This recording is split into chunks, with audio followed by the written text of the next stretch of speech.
A viral video moment during Mark Zuckerberg's testimony before Congress is sparking outrage because Ocasio-Cortez implied that the Daily Caller is a white supremacist-tied organization, and that is disingenuous, okay? That is a baseless smear that is trying to connect various dots to create a pathway. It's just nonsense. The Daily Caller is not a white supremacist organization, but you've heard the smear before. Please. However, the lie, or I should say, let's be nice. AOC was dead wrong in her line of questioning. She's basically trying to allege that by allowing the Daily Caller to be a fact checker on Facebook, Mark Zuckerberg is allowing a white supremacist organization to check the facts, yada, yada, yada. Here's the problem. Actually, let me read this, but let me tell you, AOC is wrong across the board. Daily Caller is not a fact checker for Facebook. Okay, Check Your Fact is, which is associated with the Daily Caller, but I understand splitting hairs, but Mark Zuckerberg said they don't appoint these people, okay? Poynter Institute does. And Poynter Institute, as far as I know, kind of leans left in their perspective, like most news organizations. And I believe they were being fair by saying Daily Caller disagrees in some ways, checkyourfact.com is associated with them, but they're a standard independent fact-checking organization, so they'll be approved. That was fair. Well, AOC is wrong, to say the least, but she wants Mark Zuckerberg to police speech. She was basically saying, what if somebody lied about this? Why would you allow that? And Mark's trying to say, we shouldn't be the ones in control of political speech. I'll tell you what, man. Mark Zuckerberg's between a rock and a hard place on this one. And I will also stress, how dare you, Ocasio-Cortez, force me to defend Mark Zuckerberg? You know, I'm not a fan of Mark Zuckerberg. Facebook has done so many things that I think are awful. I'm not a crazy person, though. Like, I think most of us who are adults understand that Facebook doesn't solely operate on the whims of Mark Zuckerberg, meaning they have a lot of employees around the world and a lot of senior level managers. And, you know, there's a C-suite, there's investors, and Mark Zuckerberg doesn't control literally everything at the company. That would be impossible, which means sometimes when bad things happen, it's not because he ordered it. Right? Like when it comes to Cambridge Analytica, on something he was questioned about, he said, I was made aware, basically when the public was made aware that they were mishandling data. So listen, Mark Zuckerberg, the buck stops with you, and you need to figure out how to solve these problems. But why is AOC making me defend the guy? I'll defend the Daily Caller, absolutely. They're certified by NewsGuard, but check this out. AOC to Mark Zuckerberg. You would say white supremacist-tied publications meet a rigorous standard for fact-checking? You would. He didn't approve them. They're not white supremacist-tied. It's kind of like the question, when did you stop beating your wife? It's a loaded question that makes an assumption that he must... You can't answer yes or no to that. That makes no sense. Now, here's the thing. You get the gist of it. The left is now mind-blowingly lying, and it's I don't want to say like the left, but there are leftists and there are media publications. For some reason, you know, they hate Mark Zuckerberg so much, you know, I think I know why, that they're going to lie. And this makes me angry. Check this out. Here's one tweet from Judd Legume. Zuckerberg's answer to AOC here is disingenuous. He pretends Facebook had no role in selecting the Daily Caller and it was Poynter that made the decision. False. There are many approved sites that are not Facebook fact checkers. Facebook's Joel Kaplan pushed for the Daily Caller. Sure. It doesn't matter, however. Check Your Fact is not the Daily Caller. I understand they're associated, but come on. First of all, you made the leap from Check Your Fact, Daily Caller. Daily Caller is not a fact checker. Second, regardless of whether or not someone pushes for something, Poynter has strict guidelines. If Check Your Fact follows the guidelines, they get approved. It's not false, and by saying there are many approved sites that are not Facebook fact checkers, nobody asked that. We're asking whether or not it is true that Facebook appointed the Daily Caller. First, we'll split the hair. No, the Daily Caller is not a fact checker. Next, we'll get out of the semantics and into the fact that Poynter Institute and it's called the Independent Fact Checking Network, of which there are other members, they ultimately decide which organization is following their guidelines for fact checking. I'm sorry to people like AOC who are upset that unfortunately for them, the Daily Caller is not only certified as credible to an extent, NewsGuard rates them green, but says there are some significant exceptions, that they have deceptive headlines and they mix opinion with fact. But they don't publish false content. They're responsible and they do correct their errors. They're not perfect, but they are rated credible by NewsGuard, and they're not white supremacists, okay? And that's the concern, right? The left is angry that conservative news would get taken seriously. At least AOC is, so they call them white supremacists. That's absurd. This is a story from February 15th, 2018. Pointer accepts the Daily Caller's Check Your Fact site to International Fact-Checking Network. Are we done here? Apparently we're not. There's a lot to go through. Because the Daily Caller responded to the baseless smears and, said basically, look, this statement from AOC is putting us at risk. I'm going to read this, but I want to make the bigger and more important point. Ocasio-Cortez is arguing that Mark Zuckerberg should be fact-checking, that Facebook should be fact-checking political speech. Okay. Well, based on that standard, AOC's own line of questioning would be removed from Facebook because the Daily Caller is not fact-checking. Check Your Fact is, and it wasn't Facebook who appointed them. That's misleading.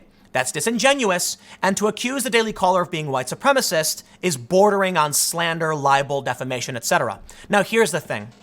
Whether or not someone is white supremacist tied is an opinion. And that's the game they play. Yep.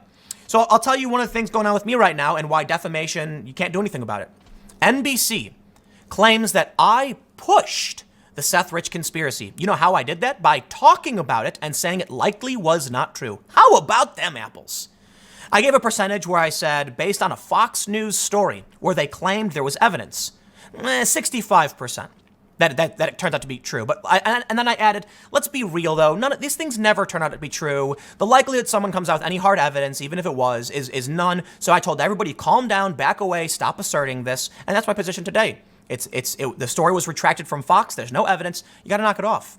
But they wanted to smear me because I went to the White House. So an NBC News guy writes that I pushed the conspiracy, and guess what? I can't sue because pushed has various meanings. Now, to the people who hate Trump, they're going to see that and claim that I was asserting it was a fact. And from there, other news outlets then started claiming I did. And guess what? What am I supposed to do? Hire a lawyer for $50,000 to go and send a cease and desist to literally every publication who parroted fake news? We are in a dangerous fake news time, and AOC should be ashamed of herself for accusing the Daily Caller of being white supremacists. Here's what they said. In response to AOC's recent comments regarding the Daily Caller from our publisher, Neil Patel, they wrote, our reporting has directly contributed to putting 4 members of the alt-right in prison and sending 2 more on the run at great personal risk to our reporters on the ground. And as a minority-owned and minority-run news company with a diverse staff, including many African-American, Jewish, Asian, and other minority employees, any allegation that our company is in league with white supremacist types is offensive. We have denounced white supremacy in the past and are happy to do so again. We share nothing with them and they aren't welcome at our company. For a sitting member of Congress to knowingly repeat such spurious allegations, especially during these polarized, violent times, is not just despicable, it endangers our staff. And they linked to a story that says the horrors of white supremacy will not go unreported by us. And this story is them saying white supremacists brutally attack black teen next to Charlottesville Police HQ. I gotta be careful about what I read. The point is, the Daily Caller is conservative, but they're certainly not racists. They're certainly not white supremacists. And they are approved as being credible by not just Pointer, but NewsGuard as well. Okay? Well, apparently, this is how the game is played. AOC smears them, and guess what? The lie gets repeated because nobody knows the underlying claim. From now on, you will start seeing people say, ooh, is the Daily Caller that white supremacist thing? Where did you hear that? AOC just basically said it. Does she have proof? She didn't assert any evidence. Welcome to the current world we live in. This is the International Fact Checkers Network Code of Principles from Pointer. Pointer made the standard. They say the Code of Principles of the International Fact-Checking Network at Pointer is a series of commitments organizations abide by to promote excellence in fact-checking. We believe nonpartisan and transparent fact-checking can be a powerful instrument of accountability journalism. Okay, well, I'm sorry to the left that they're so upset that conservatives aren't making everything up. You know what's fascinating to me is that some of the criticism levied at me is that I've amplified conservative claims of bias against conservatives, but that's a fact. I didn't make it up. Gizmodo reported it. But here's the game we play. Left-wing activists in media who pretend to be journalists because of the power that journalism wields, and let's be real, there are right-wing activists who do the same thing, claim to be journalists, act like it's a conspiracy theory on purpose and ignore the mountains of evidence. It was the left It was Gizmodo that broke this story. Well, they don't like the fact that it's predominantly conservative outlets reporting on it now because they've backed away from it. And they don't like me for talking about it, so they want to smear me. But I'm sorry, guess what? I'm a journalist. I've been a journalist for a long time, and you are not exempt from being fact-checked. But for some reason, for many reasons, media in this country is overwhelmingly left-leaning. And they'll tell you it's not true, but the polls show it, and common sense should tell you otherwise. The major media companies, Fox News included, are headquartered in big cities, mostly in New York, where most people who live there and are going to be working for these companies are going to be urban liberals. Did you know that at Fox News in New York City, many of the support staff are liberals? Surprise. Bret Baier is an excellent journalist, anchor, and host. He's not an opinion guy. He's apparently writing some books. What they don't do, right? Here's the thing about Fox News. Fox News has opinion personalities that are on the right. But most of their news reporting is fine, credible, absolutely okay. They have their morning opinion show, Fox and Friends. But then throughout the day, they have just regular old news. I have tremendous respect for Bret Baier. I watched one segment where he was interviewing somebody, and they tried to get him to push an opinion, and he just shut him down immediately because, that's not who he is. He is a straight-laced news. I don't know if that's the right word, but he is an honorable news reporter, anchor. He's not playing this game. And so the problem everybody has with Fox News is their conservative personalities with their conservative opinions. You're allowed to have opinions. I don't care about that. The left doesn't like the idea that conservative outlets are credible. In fact, when NewsGuard certified Fox News, a bunch of leftists were angry, and a university page, I can't remember which one, wrote an article explaining how could they possibly be credible? How could Fox News be? It's all fake news. And there's the bias. So that's one of the reasons why I've used NewsGuard, even though I really disagree with some of their assessments, because they fairly and objectively, to a certain degree, rate news organizations, including Fox News, the Daily Call, and Daily Wire, as overtly credible. Well, the left doesn't like that because media is power. That's why when I was out reporting Occupy Wall Street, they propped me up saying, see, look what Tim is showing is true and proof. Support him. And then when I started showing things and talking about things that weren't good for them, because I'm on no one's side, they immediately said, you're right-wing, how dare you? You can't call me a liar and all that stuff. Sorry, you can't prop me up for years saying I'm the only honest journalist, but as soon as your dirty laundry is put out to air, you get mad and call me a liar. Welcome to politics. I'll tell you what, there are left-wing credible sites, there are right-wing credible sites, and AOC, you need to grow up and accept that. But I'll tell you the most mind-numbing thing. First, they made me defend Mark Zuckerberg. Not happy about that. I actually felt bad for the guy when the snooty AOC she is the most off-putting person I have seen in politics, okay? The way she talks with the snooty, I'm better than you, and you have to listen to me. So, Mark, do you think white supremacists are rigorous? Whatever. It's like, dude, stop, okay? You want to ask a question? Mr. Zuckerberg. One organization that's one of your fact checkers has been accused of having ties to white supremacy. Whether or not those claims are true, I'm curious as to what you did to certify this and potentially push back on that criticism. Hey, how about that for a question? Mark Zuckerberg then responds, we actually don't approve them. It's an independent fact-checking network. Thank you, Mr. Zuckerberg. That's my time. But this is not what politics is about. Politics is about winning points. And they just love that she took down the GOP. That's why whenever she's faced with criticism, she doesn't address the criticism. She says, the GOP is doing this. It's like, dude, I've criticized you, okay? I'm not a Republican. Oh, but you have to be. Anybody who criticizes the great AOC must be GOP. You know what, man? When I praised her for her calling out big tech in a less bombastic way, I wasn't called leftist, was I? You see how the game is played? It flows in one direction. If I agree with them, they'll say, you're good. That was what you were supposed to do. If I disagree, you're a right-winger. Okay. How many people came out and said Tim Pool pushed a left-wing talking point by supporting Elizabeth Warren's plan to break up big tech? Crickets.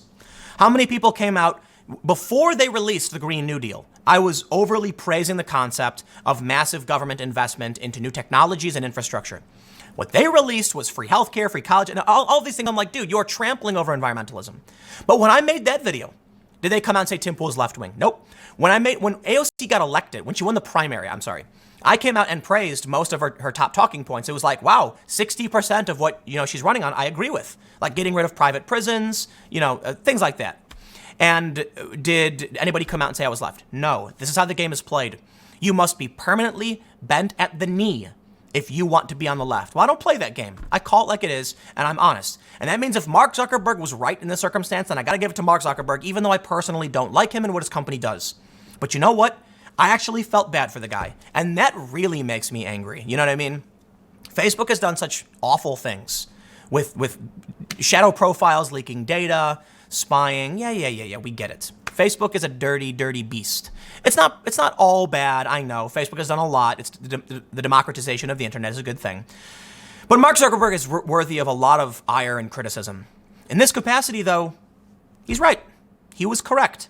And AOC was snooty and wrong. So you know what? Whatever.